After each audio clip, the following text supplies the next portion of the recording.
Mas Umam, sebenarnya cepat atau nanti last minute penting nggak sih untuk masyarakat? Atau mungkin masyarakat itu lebih suka yang mana? Jangan-jangan semakin lama semakin bingung. Iya, semakin cepat semakin baik. Oke. Artinya kalau misal last minute itu justru akan memberikan ketidakpastian. Karena bagaimanapun juga kita per hari ini Mbak, fakta politik membuktikan sudah ada dua koalisi yang Ya. bubar jalan. Artinya apa? Di segmen masyarakat akar rumput pun juga mengalami kebingungan, terutama di basis pemilih loyal dari partai-partai yang sebelumnya sudah membayangkan siapa yang akan diusung, kemudian koalisinya seperti apa, sudah dilakukan pertemuan, begitu kemudian bubar jalan, ya bubar juga. Nah, kemudian di saat yang sama, tadi bagus diingatkan oleh Mas Habib, karena bagaimanapun juga konsep kampanye yang terbatas itu juga bisa memunculkan situasi yang tidak produktif. Terutama kalau misal kemudian pasangan calon ditentukan di fase akhir, kemudian mulai itu mesin politik bergerak, kemudian ada upaya untuk mendelegitimasi, mengcounter, menyerang dan lain sebagainya. Kalau waktunya terbatas, itu cukup terbatas juga proses untuk mengklarifikasi, memitigasi. Nah, kalau misal kemudian proses klarifikasinya tidak bisa dilakukan secara efektif, itu damage-nya bisa kemana-mana. Nah, oleh karena itu situasi ini sebenarnya idealnya bisa dijawab oleh partai-partai politik. Tetapi betul bahwa PDIP sendiri pun sudah punya 20%, tidak ada itu resisten barrier terkait dengan presidential threshold, juga masih tetap mempertimbangkan mana yang terbaik di dalam konteks mesin politik yang paling optimal. Intinya Mbak, masing-masing akan mencoba untuk mencari titik kulminasi efek yang paling maksimal. Karena bagaimanapun juga meskipun kemudian Gerindra sendiri, Mas Habib, kalau misal kemudian Gerindra dengan Demokrat sudah cukup, bukan berarti kalau misal cukup kemudian akan mengabaikan Golkar dan PAN. Karena semakin besar, maka kepercayaan diri dan potensi kemenangan akan semakin di depan mata. Nah, situasi ini yang harus dijawab oleh para deadlock breaker di sana. Oke, Mas Habib, karena memang belum ada jawaban dari partai mau gabung kepada PDIP atau tidak, jangan-jangan momen kemarin Senin Pak Prabowo dengan Ibu Mega semeja di acara Kerajaan Arab Saudi ini termasuk kode-kode mau gabung atau bagaimana? Saya nggak tahu ya, tapi memang di soal ulang tahun Kerajaan Arab Saudi ini di tahun-tahun sebelumnya kayaknya nggak ada juga ya. Oke. Ya, Nah, itu satu. apakah ada kebetulan yang disengaja? Saya juga nggak ngeh. Atau ada orang atau pihak yang menginginkan terjadi kebetulan tersebut dengan semangat yang baik ya. Jadi nama silaturahim itu kan semangat yang baik. Ya, kalau saat bertemu misalnya ditanyakan apa yang dibicarakan, tentu namanya dua negarawan, dua tokoh bangsa yang dibicarakan selain menanyakan kabar masing-masing juga soal-soal kebangsaan. Yang saya duga sih pasti seperti itu. Oke, Bang Deddy boleh dong ditanggapi ini kebetulan yang tidak disengaja ataukah memang ini disengaja, ini kode-kode mau gabung atau bagaimana Bang Deddy tanggapannya? Audionya belum terbuka nih Bang Deddy, boleh di-unmute dulu. Oh iya. Oke, boleh silakan. Saya kira pertemuan itu ya jalan Tuhan ya. Orang kan nggak bisa bertemu kalau tidak ada kuasa yang mempertemukan gitu. Tetapi apakah di sana berbicara politik? Aku yakin saya tidak. Karena bukan karakter Ibu Mega berbicara hal-hal politis di tempat-tempat yang bukan tempatnya gitu. Tapi kita sangat senang sekali karena itu memberikan satu persepsi bagi publik bahwa antara Ibu Mega dengan Pak Prabowo itu tidak ada hal yang mengganjal gitu ya, sangat friendly gitu. Yang jadi persoalan kan memang di luar itu.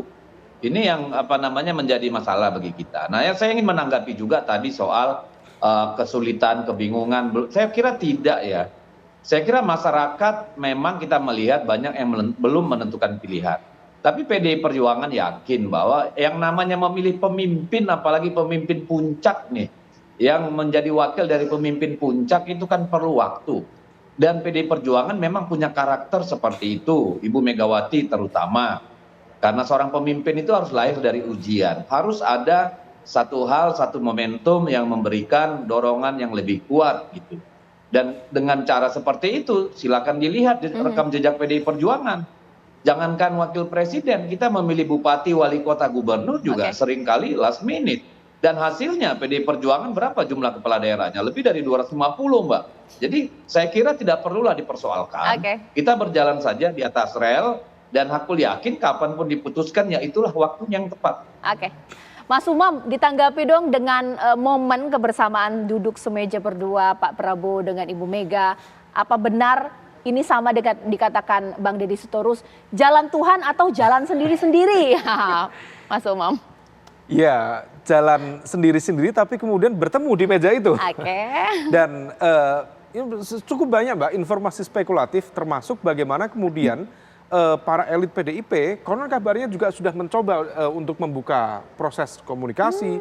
Apakah ini kemudian akan membuka ruang negosiasi ulang? Termasuk menurut informasi spekulatif yang kemarin kita bahas sama Mas Habib, konon katanya SKCK yang dipersiapkan untuk Pak Ganjar itu ada 2 SKCK. Pertama SKCK untuk Capres, yang kedua untuk serius, SKCK Cawapres. Oke. Silahkan dikonfirmasi apakah benar boleh. informasinya. Hot, ini hot sekali, langsung konfirmasi ya. Mungkin langsung konfirmasi dulu, benar nggak Bang Deddy? Perlu dikonfirmasi oleh Mas Deddy. Konfirmasi Bang Deddy, ini udah sampai Mas Umam ngomong. Benar, maka kemudian Kalau bisa sifatnya disampaikan. spekulatif, janganlah disampaikan di ruang publik. Nggak bisa, Gitu loh belum kalau bisa menurut ngomong saya, gitu karena ya? Itu kan bias. Iya dong, jangan dong seperti Oke, itu. baik, Karena boleh. kalau Ya. semua yang spekulatif kita sampaikan di sini, panggung politik ini jadi panggung rumor gitu loh. Oke, Iya. tidak mengapa, itu tanggapannya begitu ini ya, apa namanya, Bagus abu-abu itu. ya. Bagus. Oke, Mas Artinya Umam bahwa lanjutkan, kemudian lanjutkan. Bang Deddy kemudian mengklarifikasi itu, tetapi seringkali ruang komunikasi kita itu dipenuhi dengan simbol-simbol, termasuk informasi-informasi spekulatif awal yang kemudian endingnya terkonfirmasi. Nah, terlepas dari itu, Mbak, silahkan nanti kemudian dicari validitas informasinya. Tetapi bagaimanapun juga kemudian ada proses negosiasi ulang dan sepertinya ini akan coba untuk didorong oleh deadlock breaker. Dan salah satunya dalam konteks ini, siapa yang bisa memerankan dalam konteks deadlock breaker adalah salah satunya Pak Presiden Jokowi. Karena bagaimanapun juga kalau misal kemudian ini diberikan ruang secara kompetisi terbuka, maka berpotensi yang akan dirugikan adalah PDIP. Karena kalau misal di atas kertas 3 pasangan calon, kemudian nanti pastikan 2 putaran. Kalau 2 putaran, maka kemudian yang akan mendapatkan kesempatan untuk masuk di putaran kedua, ya yang mendapatkan elektabilitas tertinggi yaitu Pak Ganjar, kemudian Pak Prabowo. Sementara Mas Anies dan juga Caimin kalau misal tidak lolos di putaran kedua, hampir kemungkinan besar akan lebih mendekat kepada Pak Prabowo. Nah, situasi ini sangat tidak menguntungkan bagi PDIP. Nah, barangkali ini yang kemudian menjadi concern dari deadlock breaker tadi, the mastermind, untuk mencoba merenegosiasikan kembali. Apakah memungkinkan untuk jadikan satu ataukah tidak. Tetapi sekali lagi, Bu Mega tetap Bu Mega, PDIP tetap PDIP.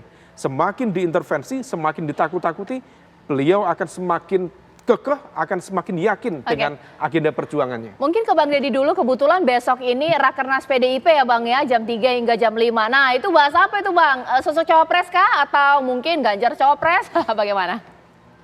Ya, ada 3 hari ya. Hari pertama kita bicara kedaulatan pangan, bicara tentang kondisi pangan. Kita akan membahas bagaimana kita menghadapi El Nino dan potensi kelangkaan pangan global dan harga pangan yang akan terus meningkat. Yang kedua, kita akan bicara konsolidasi menghadapi pemilu legislatif dan pemilu presiden. Ya. Itu yang kita lakukan. Jadi tidak ada setahu saya membahas tentang cawapres di sana. Oke, ditanggapi dong, mungkin Mas Habib datang nggak ya Pak Prabowo? Mungkin acara partai lain sih, tapi kan bolehlah bertanya saja. Bagaimana Mas Habib? Itu kan acara internal ya. Tentu tidak ada undangan dan apakah Pak Prabowo itu internal. Iya. Tapi juga tidak mengumumkan bahwa ada satu kader PDIP yang dipinang Pak Prabowo, begitu ya? Bagaimana? Apakah kemudian momen? Kita nggak tahu. Kita nggak tahu. Oke, nah kemudian menutup ini Mas Umam sekiranya besok apa prediksinya yang terjadi? Apakah ada kejutan atau tidak? Saya menduga ini adalah momentum yang semakin panas, 5 bulan menjelang pemilu. Artinya kalau misal tadi disampaikan oleh Bang Deddy bicara tentang konteks kedaulatan pangan, ya itu sebagai agenda besar kebangsaan. Tetapi ada pembahasan yang jauh lebih taktis, ini taktis tetapi memiliki impact yang sangat strategis, yaitu terkait dengan konteks pemilu di Februari 2024 mendatang. Maka saya meyakini besok itu Rakernas akan diarahkan pada konteks penguatan infrastruktur pemenangan, baik dalam konteks kepartaian maupun terkait dengan konteks Capres Ganjar Pranowo. Adapun kemudian nanti terkait dengan konteks Cawapres, tentu itu bukan ranah dari pimpinan DPD atau DPC atau DPP, tetapi betul-betul memang dalam konteks konstitusi partai di PDIP akan dipegang penuh oleh Bu Megawati. Tetapi saya pikir itu tetap akan memberikan ruang terbuka bagi para kader untuk menyampaikan aspirasi siapa cawapres yang tepat untuk mendampingi Pak Ganjar Pranowo. Mas Umam terima kasih, Mas Habib terima kasih, Bang Deddy Sitorus terima kasih. Kita tidak tahu, ini masih menjadi misteri. Apakah besok sore ada jawabannya pemirsa, kita tunggu saja.